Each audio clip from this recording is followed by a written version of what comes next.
নমস্কার। চলুন বন্ধুরা, আজকে আমরা বিষ্ণুপুর গ্রামে 17 তারিখে জানুয়ারি মাসে 2026 সালে কে আসতে চলেছে গায়িকা, ওনার মুখ থেকে কিছু আমরা শুনে নেব। কেউ আসতে ভুলো না যেন, আমরা তো আসবোই, আপনারাও কিন্তু আসবেন। নমস্কার বন্ধুরা, আমি মোনালিসা। আমি আসছি আগামী 17ই জানুয়ারি দাসপুর থানার অন্তর্গত বিষ্ণুপুর গ্রামে শ্রী শ্রী গোসাই বাবা ও মকর সংক্রান্তি মেলা প্রাঙ্গণে আয়োজিত বিচিত্র অনুষ্ঠানে গোল্ড স্টার অর্কেস্ট্রা পরিবারের সাথে।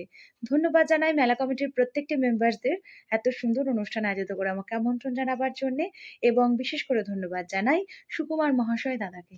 তো দেখা হচ্ছে বন্ধুরা, গানে গানে অনেক আনন্দ হবে। ধন্যবাদ।